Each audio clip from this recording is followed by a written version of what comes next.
Halo semua, salam sejahtera Malaysia. Saudara-saudara yang amat dihormati, tuan-tuan dan puan-puan. Ini satu lagi isu hangat yang saya nak kongsikan kepada anda semua. Ini melibatkan nama Anwar Ibrahim dan juga melibatkan dua ahli parlimen daripada pembangkang ataupun Perikatan Nasional. Menurut Syabuddin Husin ataupun Syabuddin.com, mana semua penyokong Anwar? Kenapa tiada seorang pun tampil heret Taqiyuddin ke Mahkamah Syariah atas kesalahan qazaf? Soal Syabuddin. Nah, apa yang berlaku? Ikuti terus di dalam channel ini untuk mendapatkan maklumat selanjutnya. Sehari dua ini kecoh kembali para penyokong Pakatan Harapan bercakap tentang Setiausaha Agung PAS Taqiyuddin yang menimbulkan semula isu liwat yang dikaitkan dengan Perdana Menteri Anwar Ibrahim.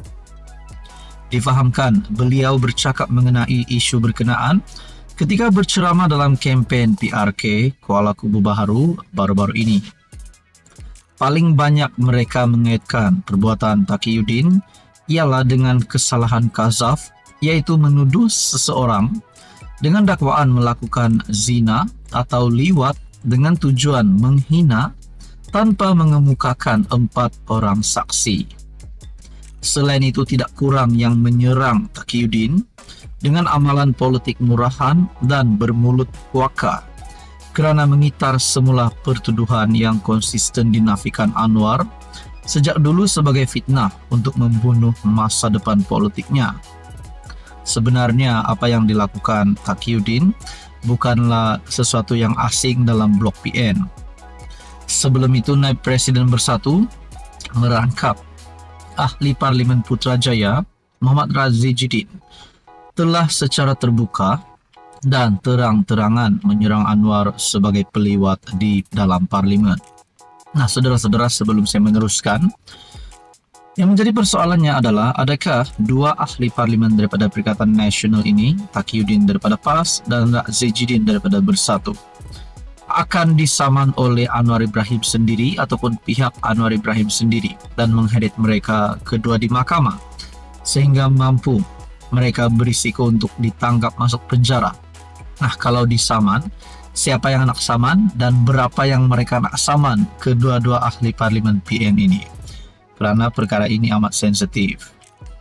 Selain itu, beberapa penggiat media sosial pro-BN bermula sejak Anwar dilantik sebagai PM dan sehinggalah sekarang masih berterusan tidak henti-henti memainkan isu tersebut dalam pelbagai versi.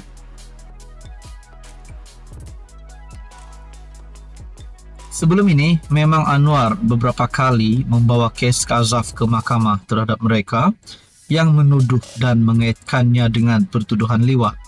Sudah tentu oleh kerana ketika itu Anwar berada di blok pembangkang, semua kes yang dibawanya ditolak begitu saja. Tetapi sekarang keadaan sudah berbeza. Selain PH mengetuai kerajaan, Anwar sendiri adalah PM dan ketua kerajaan.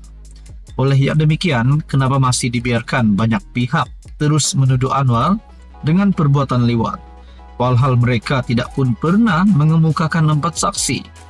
Sebagai PM, pastinya munasabah bagi Anwar tidak melayan semua pertuduhan tersebut.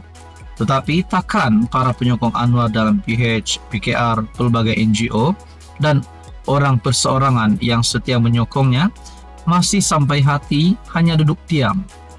Sebahagian daripada mereka dilihat sekadar ada menulis di media sosial atau mengeluarkan kenyataan dengan menyerang kembali penuduh tersebut. Dan paling ramai hanya berani mengonel dalam grup WhatsApp. Mana cukup begitu bro, menurut Syabuddin. PH kan dah jadi kerajaan. Sepatutnya dalam keadaan sekarang, para penyokong Anwar terutama pemimpin PKR sendiri dan mereka yang diberi jawatan dan kedudukan dengan pelbagai imbuhan haruslah bertindak lebih agresif serta proaktif membela PM. Nah, saudara-saudara, setelah menjadi Perdana Menteri, kerja penyokong dan mereka yang diberi jawatan itu pula lah yang berbuat demikian. Saudara-saudara, apakah kesan buruk kepada PN selepas ini? Adakah dengan ini akan membawa kekalahan kepada Perikatan Nasional Bersatu dan PAS pada pilihan raya kecil? Saudara-saudara yang amat dihormati, selamat datang ke channel Fels Lifestyle. Tuan-tuan dan puan, selepas ahli parlimen Muar ataupun bekas presiden muda yang sudah meletakkan jawatan itu sebagai presiden muda yang terlibat dengan kes mahkamah, di mana keputusan Syed Saddiq untuk menjalani, di mana saya melihat di dalam satu keputusan bekas Menteri Belia dan Sukan Syed Saddiq diperintahkan oleh Mahkamah Tinggi menjalani hukuman penjara selama 7 tahun, 2 kali sebatan serta denda 10 juta selepas didapati bersalah terhadap 4 tuduhan pecah amanah, salah guna wang dan pengubahan wang haram. Nah, saudara-saudara, selepas Syed Saddiq terlibat dengan satu perkara yang amat serius ini, ada yang bertanya, adakah Syed Saddiq nak larikan diri? Adakah Syed Saddiq akan melawan? Nah, seperti yang kita tahu, Syed Saddiq sudah pasti akan melawan perkara ini. Kalau nak cakap Syed Saddiq larikan diri, saya rasa kalau kita ditanya, adakah Syed Saddiq larikan diri ke mana-manakah? Mungkin kita boleh jawab tidak. Syed Saddiq tidak larikan diri. Kenapa saya bercakap tentang ini? Kerana disahkan di sini, Syed Saddiq mohon pelepasan sementara pasport ke Singapura, Taiwan. Mungkin ada yang bertanya, Syed Saddiq nak larikan diri ke Singapura ataupun Taiwan ke? Jawapannya tidak sama sekali. Disahkan di sini bahawa menerusi afidavit sokongan difailkan, Syed Saddiq Syed Abdul Rahman berkata beliau ke Singapura untuk menghadiri majlis perkahwinan anak perempuan rakan karib. Seperti yang kita dengar sebelum ini juga, di mana Muhyiddin Yassin juga memohon pelepasan pasport sementara yang ke Australia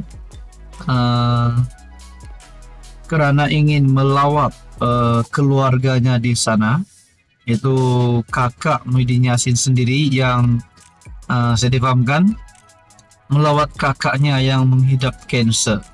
Nah, saudara-saudara, kalau ada yang bertanya adakah Syed Saddiq, Syed Abdul Rahman dan Muhyiddin Yassin nak larikan diri? Tidak, jawapannya tidak. Menerusi afidavit sokongan difailkan bersama notis usul pada 8 Mei, Syed Saddiq berkata beliau ke Singapura untuk menghadiri majlis perkahwinan anak perempuan seorang rakan karibnya. Ahli Parlimen Muar memfailkan permohonan bagi pelepasan sementara pasportnya untuk membolehkan beliau ke Singapura dan Taiwan. Syed Saddiq berkata beliau dijemput sebagai antara wakil negara oleh pejabat ekonomi dan kebudayaan Taipei di Malaysia untuk melawat Taiwan dari 10 hingga 15 Jun tahun ini. Nah, saudara-saudara, siapa-siapa yang bercakap Syed Saddiq ataupun Muhyiddin Yassin nak larikan diri? Jawabannya adalah tidak ya. Nah, saudara-saudara, sekian saja. Teruskan bersama di dalam channel ini.